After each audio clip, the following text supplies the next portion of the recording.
Good evening. It's good to see your smiling faces. Why do we come to satsang? Who knows? We actually had no say in the matter. Some other power pushes us here. You can call this power Shakti, consciousness. Whatever you call this power doesn't matter. But it is something within you that has brought you here, for this is the place you have to be tonight. Why? There's no reason. Do not try to figure anything out. That's the worst thing you can ever do.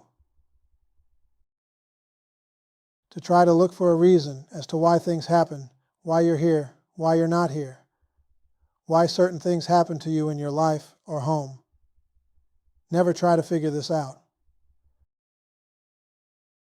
If you learn to be centered and live spontaneously in the moment, then you will find everything takes care of itself, and you'll be happy all the time.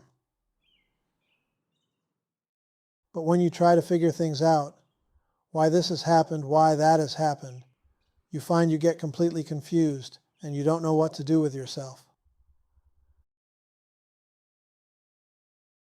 Leave things alone. The universe knows what it's doing. It doesn't need any help from you. Leave everything alone and watch what happens.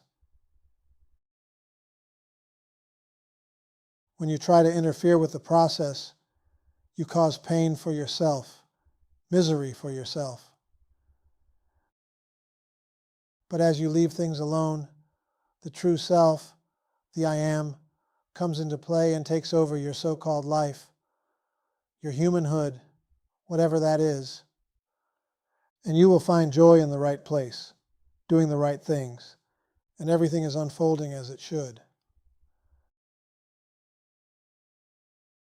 As we become deeply involved in Advaita, non-duality, we find that all the teachings of Advaita from the beginning of time tell us all that we have to do is make the mind quiescent, to make the mind calm, peaceful, relaxed, to quiet the mind, and then you'll be self-realized. In Buddhism, they say to kill the mind. In Hinduism, they say to control the mind. In all the great religions of the world, they always go back to the mind because they realize that's where all the problems come from, where all the errors come from. This is where the misconceptions come from, the mind. In other words, the mind has got to go. But trying to kill the mind is really a metaphor. All the ways of getting rid of the mind are a metaphor. You don't really want to get rid of the mind, because just by thinking of this, the mind becomes stronger and stronger and stronger. You know yourself. Anytime you try to quiet the mind, it becomes louder and louder. Whenever you try to remove thoughts from the mind, the thoughts become stronger and stronger. So what is a way to do this? Look at it like this. There's a wall, an imaginary wall, between consciousness and the mind and the thoughts. The thoughts and the mind are synonymous. As you try to get rid of the thoughts, you come up against a wall. You come to a dead end. Therefore, the real way to lose the mind is to get rid of the wall, not the thoughts. The so-called invisible wall that separates consciousness from the thoughts.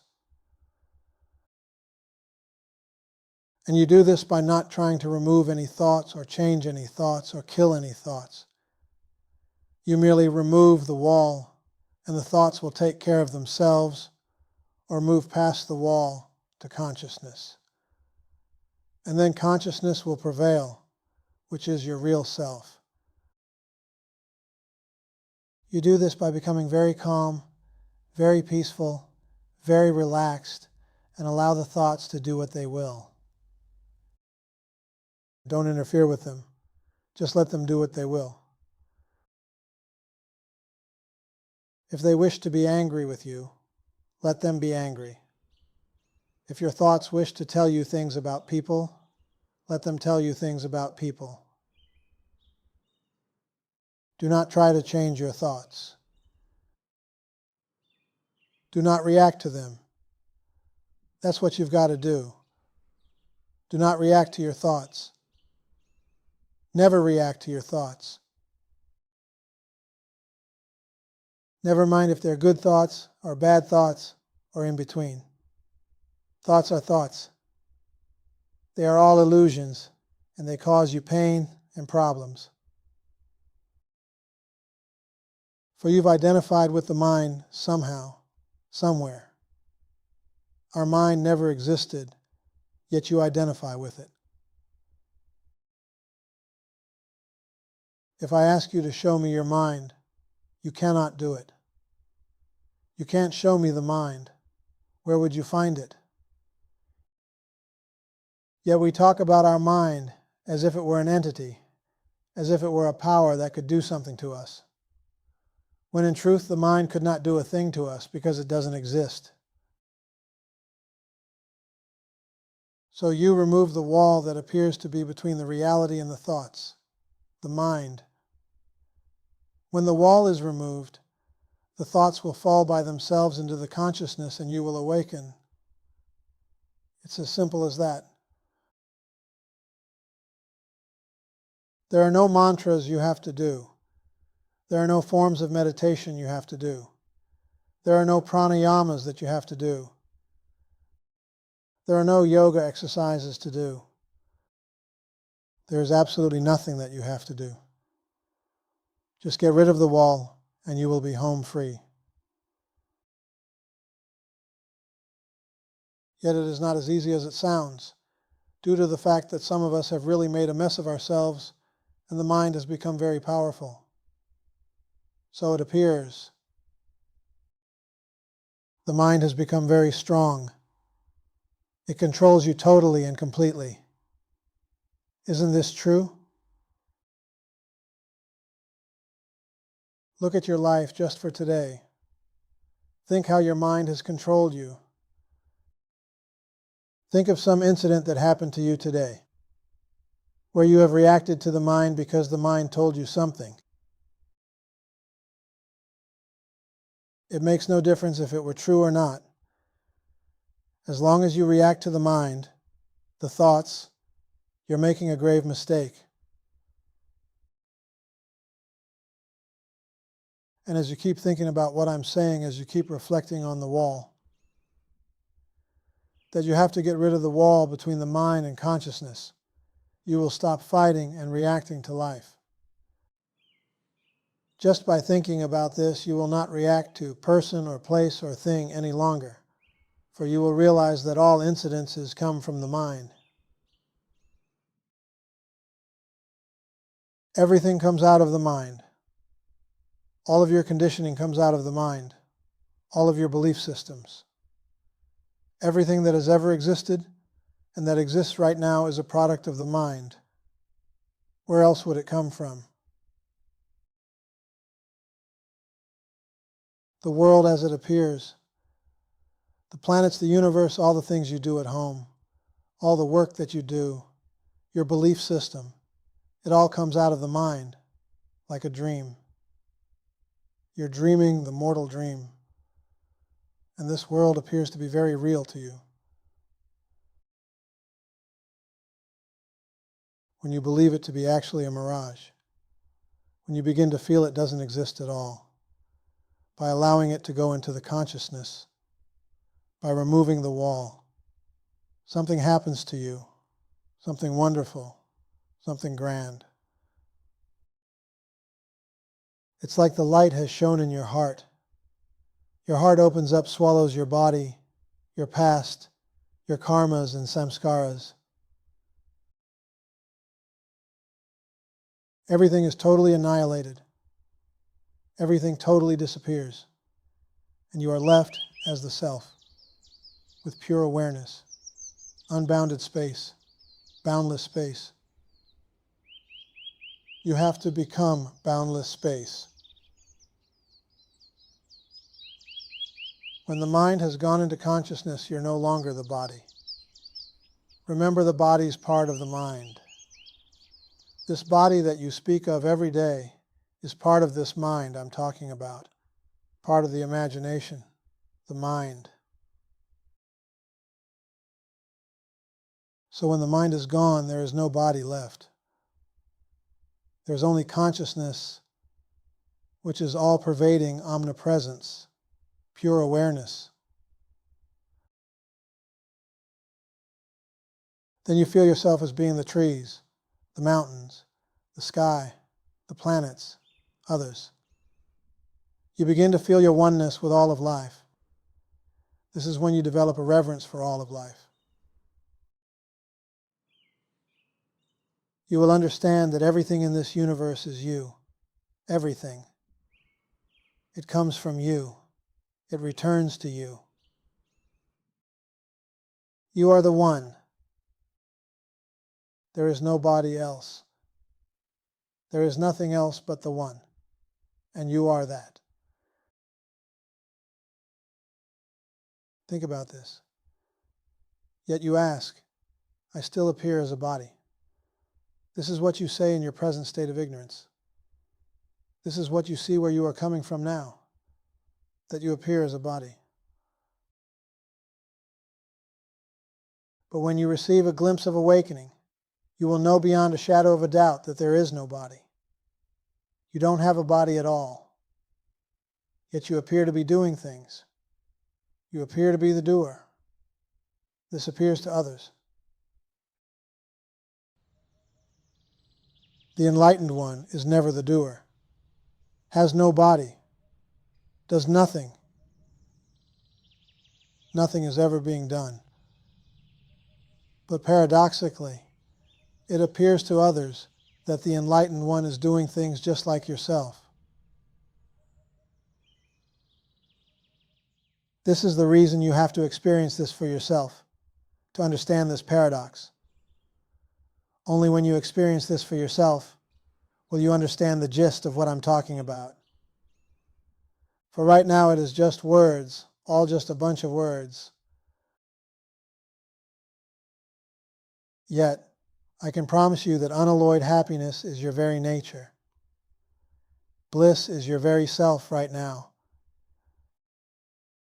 Right now you are this bliss, this unalloyed happiness, this joy, this divine love. You are that right now. Only you're experiencing something else because you're deeply involved in the mortal dream. It hangs heavy on you. You got to lighten up. Stop taking the world so seriously. Do not take conditions so seriously. Do not take people so seriously. Do not react to person, place, or thing, since where it all begins is in your reaction. You have to learn to catch yourself every moment of the day. Every time you make a mistake and react to something, catch yourself. See yourself doing it and stop. Think of the wall between consciousness and the mind. You can imagine in your mind the wall breaking down, like the Berlin Wall, coming apart in pieces. It's being totally shattered, and there is no longer two of you. There is no longer the mind and consciousness. The mind and thoughts have gone into the mind of consciousness, and you're free. And as you keep practicing this every day, things will begin to change for you.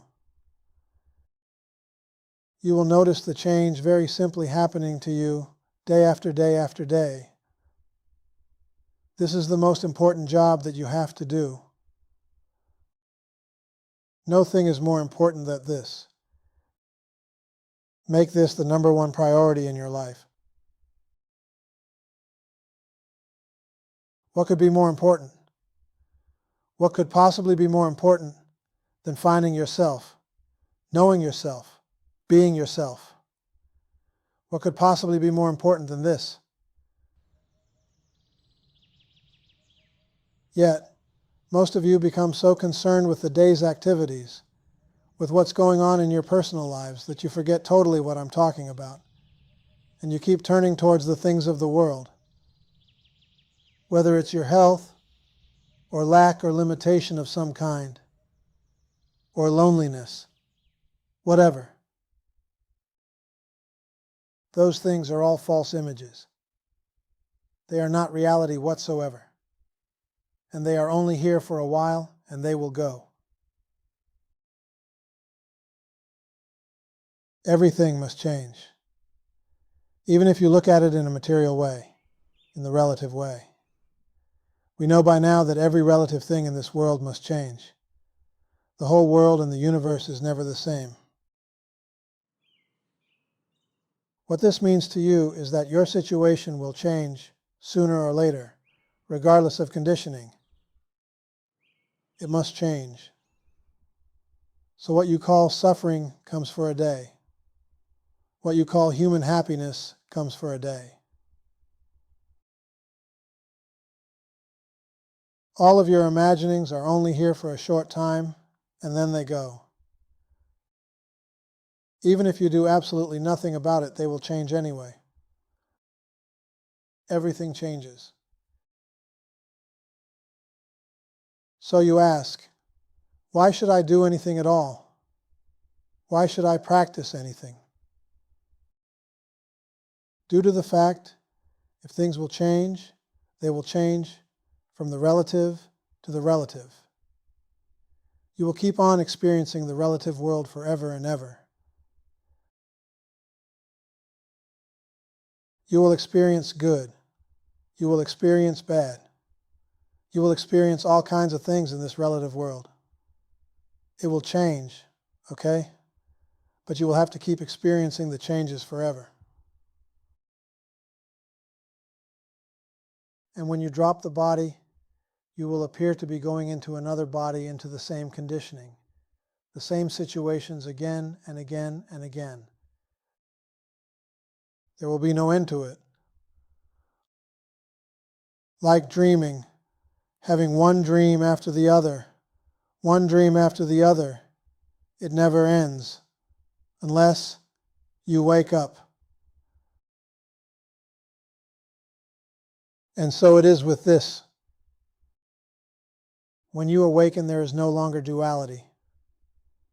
There's no longer good and bad, sick and healthy, rich and poor, happy and sad. It has all been transcended, totally transcended, completely. You will become one of these rare sages that was never born, can never die, does not prevail. You will become nothing, which is the pure self. This is the reason not too many people are attracted to Advaita Vedanta, to non-duality, because this is so difficult for most people to comprehend. Most people are stuck in a spot in time where they go through many relative phenomenons, good and bad, off and on, and always trying to change bad for good, always trying to remove the bad and hang on to the good. But they are both imposters. You should never try to do this. You're wasting your energy. You should be using your energy to become totally free and liberated, not try to make yourself a millionaire, or to heal yourself of every disease known to man, or make yourself famous somehow. All these things will pass. These things come and go. You experience one, then the other. You want to become totally free, totally, absolutely free and liberated. You want to know that you're all pervading. There is nothing but the self which is you. Nothing else exists. The self is absolute reality, self-contained, absolute reality. The self is bliss. Nirvana, I am. This is what you are right now. This is your true nature right now. This is reality right now. Do not give your energy to this world, for the whole world is a cosmic joke, and it will suck your energy out, make you weak, make you start searching for remedies, solutions to your problems. You will go through life after life doing these things. The time is now. There is no other time but now. Now is the time to become totally free and liberated. Awaken, for you were never asleep. Awaken from this mortal dream. Let not another day go by where you react to people, places, or things. Quit it. Stop it. Do not react to your own body, your own feelings. Quit it. Stop it.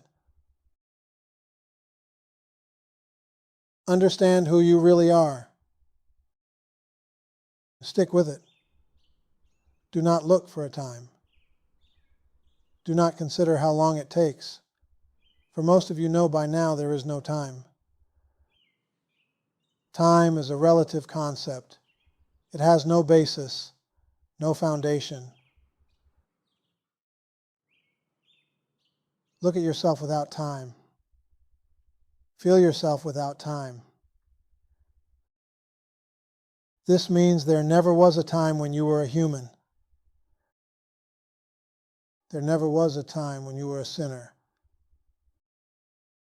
There never was a time when you had a past. There never will be a time when there is a future. You are all there is right now. All there ever was, all there will ever be is right where you are right this minute. You are that. It is you. What do you see? And what do you feel? You must stop feeling sorry for yourself.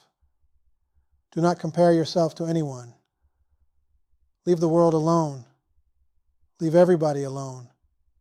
Leave things alone. Nothing could ever hurt you if you do not resist. If you do not resist the conditions cannot hurt you. The condition can only hurt you when you resist it. You are through playing games. You are through trying to become something, trying to get enlightened. Forget about that. It's just another game. You are imperishable consciousness right now, the immutable self. This is your real nature. This is you. Rejoice. For you are free.